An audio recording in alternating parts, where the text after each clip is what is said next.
प्रिय विद्यार्थियों, कैसे हैं आप लोग। आज के वीडियो में हम क्लास 12 बायोलॉजी चैप्टर 1 पुष्पी पादपों में लैंगिक जनन चैप्टर का मोस्ट इंपोर्टेंट टॉपिक को क्लियर करने वाले हैं। तो आज के वीडियो में हम मादा युग्मकोद्भिद का विकास टॉपिक को सबसे अच्छे तरीके से पढ़ने वाले हैं। चाहे आप मादा युग्मकोद्भिद का विकास कहिए या फिर आप भ्रूणकोश का विकास कहिए, दोनों एक ही बात है। तो जो मादा युग्मकोद्भिद का विकास होता है बहुत ही इंपॉर्टेंट टॉपिक होता है आपके बोर्ड एग्जाम के लिए। तो आज को हम पूरे टॉपिक क्लियर करने वाले हैं। देखिए, जब हमने गुरु बीजाणु जनन आपको पढ़ाया था तो उसमें हमने बताया था लास्ट में जो हमारा बनता है, क्या बनता है, एक क्रियाशील गुरु बीजाणु बनता है जो आगे चल के भ्रूणकोश का निर्माण करता है। तो हम वहीं से शुरू करेंगे। हमारा जो क्रियाशील बीजाणु वहीं से हमारा जो होता है मादा युग्मकोद्भिद जो होता है स्टार्ट होता है। तो पहले हम उस क्रियाशील भ्रूण को बना लेते हैं। तो देखिए, जो हमारा वो क्रियाशील गुरु बीजाणु था, पहले हम उसका चित्र बना लेंगे। तो यहाँ पे देखिए क्रियाशील गुरु बीजाणु का चित्र कैसे होता है। यहाँ पे देखिए, अगर हम बनाएंगे चित्र तो हमारा इसका चित्र कुछ इस प्रकार से बनेगा।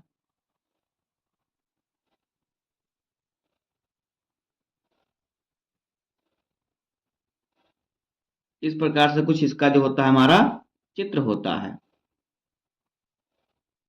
और यहाँ पे जो होता है एक क्या होता है, एक केंद्रक होता है, यानी एक कोशिका इसमें होती है। इसमें क्या होती है, एक कोशिका होती है। अब देखिए देखिए ये क्या है, ये जो हमारा है क्रियाशील, जब हमने गुरु बीजाणु को पढ़ाया था तो उसमें देखिए हमारी 4 आगुल कोशिका बनी थी, जिसमें 3 कोशिका निष्क्रिय होकर नष्ट हो जाती है, एक आगुल कोशिका बचता है जो आगे चल के क्या करता है, भ्रूण कोश का निर्माण करता है। तो ये क्या है, ये हमारा है गुरु बीजाणु। तो ये सक्रिय जो गुरु बीजाणु होता है, जो क्रियाशील गुरु बीजाणु होता है, तो उसमें क्या होता है, देखिए ये क्या होता है, ये मादा युग्मकोद्भिद की क्या होती है, प्राथमिक कोशिका होती है। तो यहाँ पे हम लिख देंगे प्राथमिक कोशिका। तो यहाँ पे हम क्या लिख देंगे, प्राथमिक कोशिका। ये होती है मादा युग्मकोद्भिद की प्राथमिक कोशिका। तो यहाँ पे लिख देंगे हम प्राथमिक कोशिका। आपको एक एक टॉपिक एकदम अच्छे तरीके से समझ में आ जाएगा, वीडियो को बस लास्ट तक देखिएगा। ये प्राथमिक कोशिका हो गई। अब देखिए इसमें क्या होगा, इसके केंद्र का क्या होगा, समसूत्री विभाजन होगा। तो जब इसके केंद्र का समसूत्री विभाजन होगा तो इसमें क्या, इसमें 2 कोशिकाएं बन जाएगी। कितने, 2 कोशिकाएं, 2 केंद्रक बन जाएंगे। तो देखिए कैसे बन जाएंगे, यहाँ पे देखिए, जब इसका होगा समसूत्री विभाजन, देखिए इसका जब क्या होगा, समसूत्री विभाजन होगा, यहाँ पे हम लिख देंगे समसूत्री विभाजन, जिससे आपको मालूम चले कि क्या हो रहा है। तो यहाँ पे लिख देना है आपको समसूत्री विभाजन। आप इसको कॉपी में नोट भी बना सकते हैं और इसी प्रकार से आपको बोर्ड एग्जाम में भी लिखना है। तो जब इसका समसूत्री विभाजन होगा तो इसमें क्या बनेगी, तो इसमें बनेगा हमारा देखिए 2 केंद्रक। ये क्या होगा, 2 केंद्रक क्या होता है, विभाजित हो जाता है। ये जो केंद्रक इसमें है ये 2 केंद्रक में विभाजित हो जाता है। तो देखिए इसकी आकृति कैसे हो जाएगी, तब इसकी आकृति जो हो जाएगी कुछ इस प्रकार से हो जाएगी।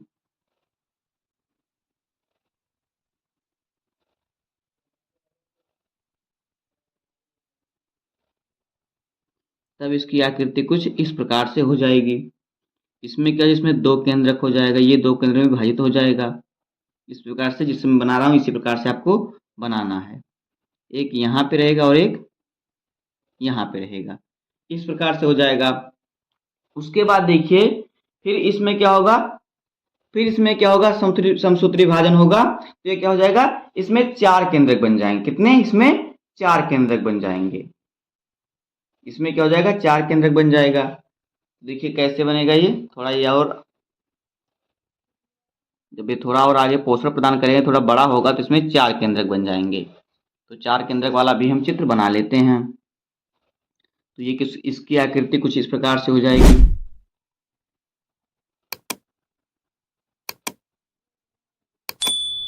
कुछ इस प्रकार से जो हो जाएगी, इसकी आकृति हो जाएगी।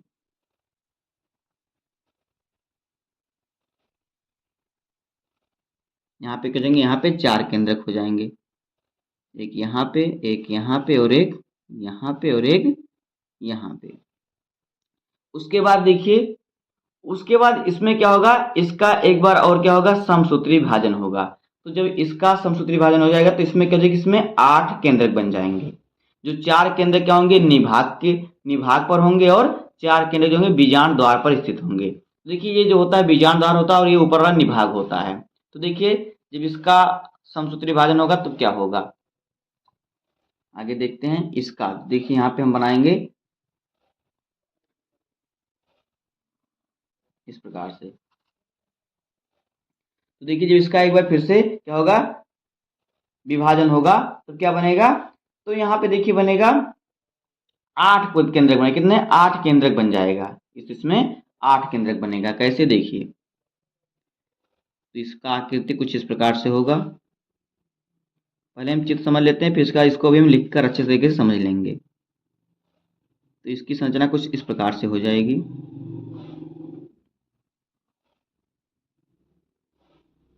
इस प्रकार से इसकी संरचना हो जाएगी, इस प्रकार से। तो देखिए यहाँ पे क्या होगा, यहाँ पे देखिए 4 केंद्रक निभाग पर स्थित हो जाएंगे, 4 केंद्रक बीजांड द्वार पर। तो ये जो हमारा होता है ये निभाग होता है और ये होता है बीजांड द्वार। क्या होता है, ये निभाग, हम यहाँ पे लिख देते हैं कि निभाग क्या होता है और बीजांड द्वार क्या होता है। देखिए ये जो होता है ये होता है निभाग,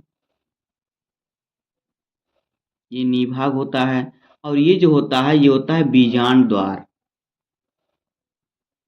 क्या होता है, बीजांड द्वार होता है, बीजांड द्वार। ये निभाग होता है और ये बीजांड द्वार होता है। आगे देखिए, तो देखिए क्या होती हैं, जो 4 केंद्रक होते हैं, 4 केंद्रक क्या होते हैं, निभाग पर स्थित हो जाते हैं इस प्रकार से, और 4 केंद्रक बीजांड द्वार पर स्थित हो जाते हैं इस प्रकार से। 4 केंद्रक निभाग पर स्थित हो गए और 4 केंद्रक कहाँ पे स्थित हो गए, बीजांड द्वार पर स्थित हो गए। अब देखिए अब आगे क्या होगा, इसमें आगे थोड़ा हम इसमें करेंगे। तो देखिए इसके बाद थोड़ा ये और पोषण प्रदान करेगा, तो ये क्या बन जाएगा, तो इसमें देखिए जो 3 कोशिकाएं ऊपर चली जाएंगी और 3 कोशिकाएं नीचे आ जाएंगी। बीच में इसमें से देखिए 2 कोशिकाएं बीच में इसके आ जाएंगी। जो है यहाँ पे देखिए 3 कोशिका, 3 केंद्रक हमारा निभाग पर बचेगा और 3 केंद्रक बीजांड द्वार पर बचेगा। बाकी जो 2 केंद्रक नीचे आ जाएंगे वो क्या उद्वितीयक केंद्रक कहलाएंगे। इसको अगर हम थोड़ा और पोषण, ये थोड़ा और पोषण प्रदान करेगा, ये थोड़ा और पोषण प्राप्त करेगा, थोड़ा और पोषित हो जाएगा, थोड़ा और विकास होगा इसका, या थोड़ा और बड़ा हो जाएगा, कुछ भी कह सकते हैं। तो देखिए इसमें क्या हो जाएगा, परिवर्तन होगा इसमें। तो देखिए इसमें परिवर्तन क्या होगा, हम चित्र बनाकर समझ लेते हैं। तो देखिए इसकी आकृति कुछ हो जाएगी इस प्रकार से।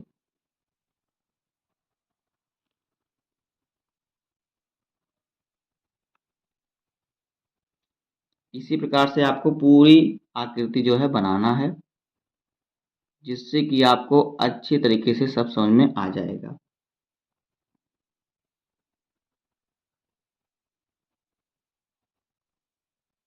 इस प्रकार से तो देखिए जो 3 जो केंद्रक होगा ये क्या हो जाएगा, देखिए 3 केंद्रक निभाग पर स्थित हो जाएगा। यहाँ पे देखिए तो 3 केंद्रक, एक यहाँ पे, एक यहाँ पे और एक यहाँ पे, और एक यहाँ पे हो जाएगा और एक यहाँ पे, और फिर एक यहाँ पे, और 2 केंद्र जो है बीच में चले जाएंगे इस प्रकार से। तो देखिए जो तीनों केंद्र निभाग पे होंगे वो क्या होंगे, वो प्रतिमुख कोशिकाएं होंगी। ये क्या है, ये तीन दोनों जो हैं इसके बगल में देखिए जो ये दोनों होंगी, एक ये और एक ये क्या होंगी, ये प्रतिमुख कोशिकाएं हैं। क्या, प्रतिमुख कोशिकाएं। और जो बीच वाला है ये द्वितीय केंद्रक होगा। क्या होगा, द्वितीय केंद्रक। और जो ये तीनों हैं ये क्या होंगी, ये अंड कोशिका होंगी। क्या, जिसमें देखिए बीच में जो होगी वो अंड कोशिका होगी, ये बीच वाली, ये अंड कोशिका होगी जो बीच वाली होगी। और बाकी ये जो दोनों होंगी वो सहायक कोशिकाएं होंगी। कौन कौन दोनों, यहाँ पे देखिए, एक ये वाली और एक ये वाली। देखिए ये जो है क्या, ये दोनों क्या है, ये दोनों हैं प्रतिमुख कोशिका। तो यहाँ पे हम लिख देंगे प्रतिमुख कोशिका, प्रतिमुख कोशिका। उसके बाद देखिए ये जो है, जो बीच वाले दोनों कोशिकाएं हैं, केंद्रक है, द्वितीयक केंद्रक है। क्या है? द्वितीयक केंद्र। ये दोनों द्वितीयक केंद्रक हैं, तो यहाँ पे हम लिख देंगे द्वितीयक केंद्रक। द्वितीयक क्या है? केंद्रक।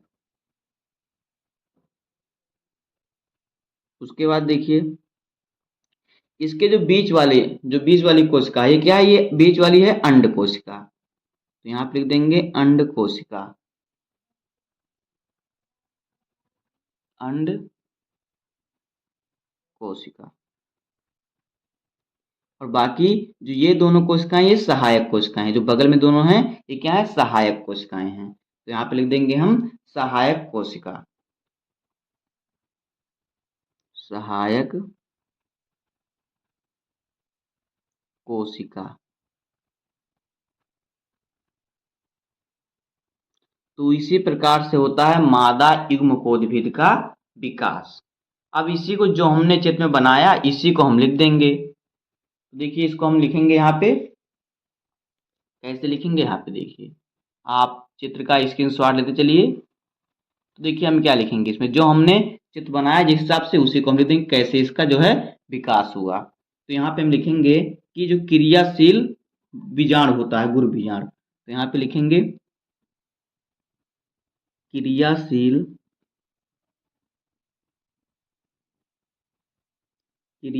गुरु बीजाणु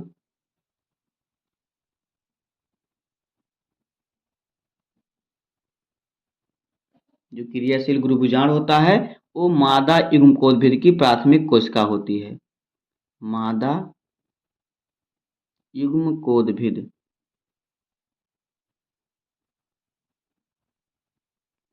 मादा युग्मकोद्भिद की क्या होती है?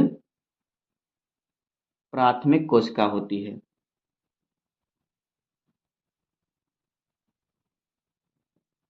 प्राथमिक कोशिका होती है या कोशिका है। उसके बाद देखिए, और यह जो गुरु बीजाणु है, यह गुरु बीजाणु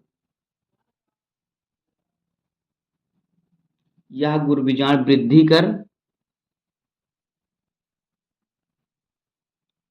कर क्या करता है? बीजांड का अधिकांश भाग क्या करता है? घेर लेता है। देखिए वृद्धि करके बीजांड का करता है, अधिकांश भाग घेर लेता है। वृद्धि कर जो बीजांड होता है, अंदर का भाग होता है, उसका अधिकांश भाग घेर लेता है। बीजांड का अधिकांश भाग क्या करता है? घेर लेता है।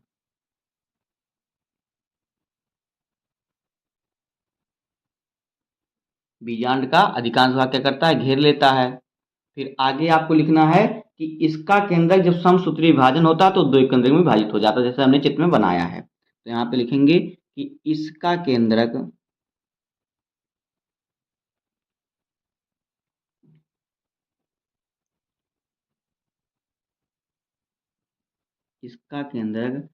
समसूत्री विभाजन द्वारा समसूत्री विभाजन द्वारा क्या करता है? दो केंद्रक में विभाजित हो जाता है। दो केंद्रक में विभाजित हो जाता है, या फिर बंट जाता है, कुछ भी कह सकते हैं, में विभाजित हो जाता है।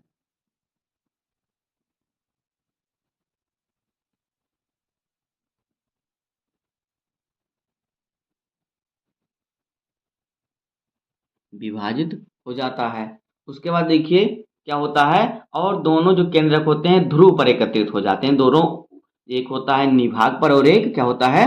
बीजांड द्वार पर। ध्रुव, दोनों के ध्रुव पर एकत्रित हो जाते हैं। तो यहाँ पे लिखेंगे दोनों ध्रुव पर एकत्रित हो जाते हैं।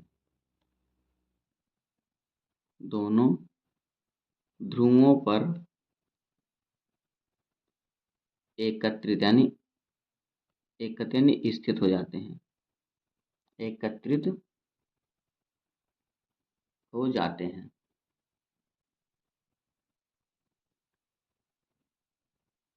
दोनों ध्रुवों पर जो होते हैं एकत्रित हो जाते हैं। आगे देखिए आपको क्या लिखना है।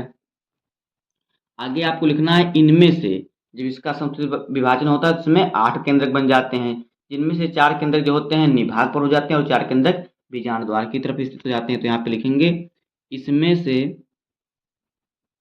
हम मेन टॉपिक को लिखेंगे, इसमें से 4 केंद्रक, 4 केंद्रक किस पर, निभाग पर, तथा 4 केंद्रक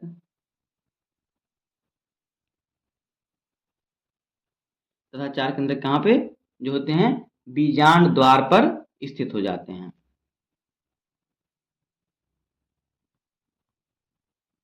बीजांड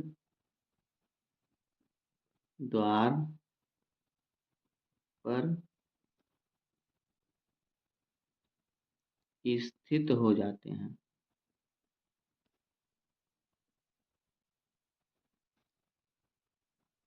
हो जाते हैं।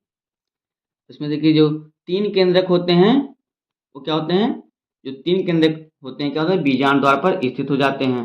इतना हमने लिख दिया। अब देखिए कोशिका द्रव का जिसमें विभाजन होता है तो इसमें क्या होता है, प्रतिमुख कोशिकाएं बनती हैं। तो कोशिका द्रव का विभाजन होता है तो इसमें प्रतिमुख कोशिका, इसको भी लिख देंगे हम। तो यहाँ पे लिखेंगे कोशिका द्रव्य के विभाजन से,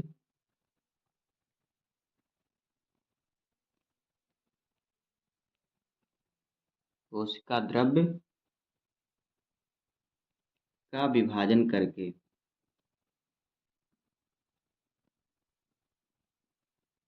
का विभाजन, यहाँ पे लिखेंगे विभाजन करके,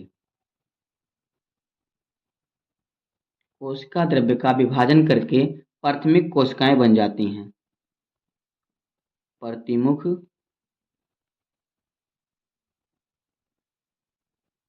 कोशिकाएं क्या होती हैं, बनती हैं, बनती हैं। उसके बाद देखिए आपको लिखना है कि 3 केंद्रक जो होते हैं बीजांड द्वार की ओर स्थित होते हैं और कोशिका द्रव का विभाजन करके मध्य कोशिका में अंड कोशिका का निर्माण करते हैं तथा अगल बगल कुछ सहायक कोशिकाएं बन जाती हैं। इसी प्रकार से आपको लिख देना है। तो यहाँ पे हम लिख देंगे कि 3 केंद्रक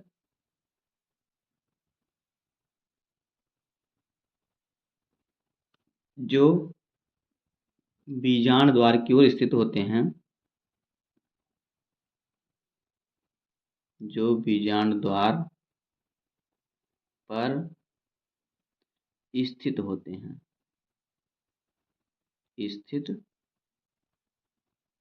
होते हैं, क्या करते हैं, कोशिका द्रव्य का विभाजन करके,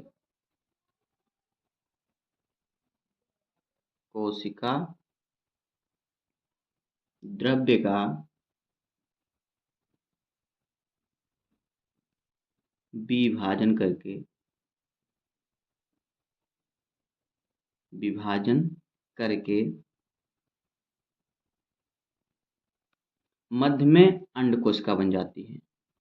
मध्य की कोशिका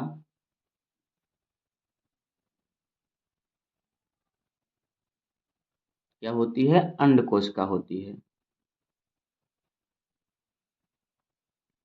मध्य की कोशिका जो होती है अंड कोशिका होती है तथा अगल बगल की कोशिकाएं सहायक कोशिकाएं होती हैं, तथा अगल बगल या आसपास कर सकते हैं, अगल बगल की जो कोशिका होती है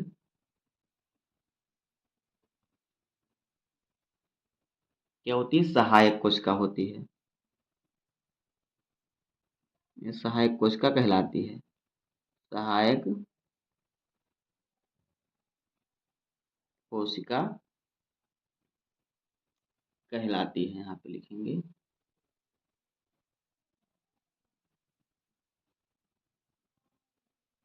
कहलाती है।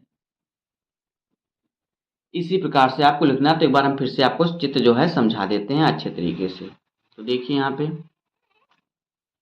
एक बार आपको चित्र अच्छे तरीके से मैं समझा देता हूँ। देखिए जो मादा युग्मकोद्भिद का विकास होता है, देखिए ये जो हमारा है क्रियाशील बीजाणु है, क्रियाशील बीजाणु है जो हमने गुरु बीजाणु जनन के जब हमने पढ़ा था गुरु बीजाणु, उसमें हमने लास्ट में जो हमारा बचा था वो क्रियाशील क्या बचा था, एक गुरु बीजाणु बचा था। तो जो क्रियाशील गुरु बीजाणु होता है वो मादा युग्मकोद्भिद की प्राथमिक कोशिका होती है। जब इसका समसूत्री विभाजन होता है तो ये क्या होता है, इसमें दो केंद्रक बन जाते हैं, ये विभाजित होकर ये दो केंद्रक बना लेता है। उसके बाद देखिए जब ये दो केंद्रक बनाता है तो क्या होता है इसमें, इसके बाद देखिए थोड़ा और इसका जब क्या होता है, इसका कोशिका द्रव्य का जो विभाजन होता है तो क्या होता है, इसमें चार केंद्रक बन जाते हैं। कितने, चार केंद्रक बन जाते हैं। फिर इसका जब विभाजन होता है तो देखिए क्या होता है, इसका जब फिर से विभाजन होता है तो इसमें 8 केंद्रक बन जाते हैं, जिनमें से 4 केंद्रक निभाग पर और 4 केंद्रक बीजांड द्वार पर स्थित हो जाते हैं। 4 केंद्रक निभाग पर और 4 केंद्रक बीजांड द्वार पर स्थित हो जाते हैं। फिर उसके बाद देखिए थोड़ा इसका जब ये थोड़ा और पोषित होता है, थोड़ा और विभाजित होता है, बढ़ता है, तो इसमें देखिए क्या होती हैं, 3 केंद्रक जो होती हैं, 3 केंद्रक जो होती हैं किस पे चली जाती हैं, जो 3 केंद्रक होती हैं निभाग पर चली जाती हैं। बाकी जो होती हैं जो 3 केंद्रक अंड क्या 3 केंद्रक जो होती हैं निभाग पर, 3 केंद्रक बीजांड द्वार पे आ जाती हैं, बाकी 2 केंद्रक बीच में चली जाती हैं। तो जो 2 केंद्रक बीच में होता है वो द्वितीय केंद्रक होता है, बाकी जो निभाग पे जो जो केंद्रक होता है वो प्रतिमुख कोशिकाएं होती हैं। बाकी जो बीजांड द्वार पर होती हैं बीच वाली कोशिका अंड कोशिका होती है, और जो अगल बगल कोशिकाएं होती है वो सहायक कोशिकाएं होती हैं। तो यही होता है मादा युग्मकोद्भिद का विकास। तो बस दोस्तों इसी प्रकार से आपको समझना है, इसी प्रकार से आपको कॉपी में लिखना है, इसी प्रकार से बोर्ड एग्जाम में लिखना, आपको पूरे नंबर मिलेंगे। बस आज के लिए इतना ही। उम्मीद करता हूं आपको वीडियो पसंद आया होगा। अगर आपको वीडियो पसंद आए तो वीडियो को लाइक कर दीजिए, चैनल पर नए सब्सक्राइब कर दीजिए, बेल आइकन को प्रेस कर दीजिए, क्योंकि बोर्ड एग्जाम के हर सब्जेक्ट का हर इंपॉर्टेंट टॉपिक का वीडियो आपको इस चैनल पर डेली मिलता रहेगा। तो मिलते हैं किसी नेक्स्ट वीडियो में, तब तक के लिए धन्यवाद। जय हिंद।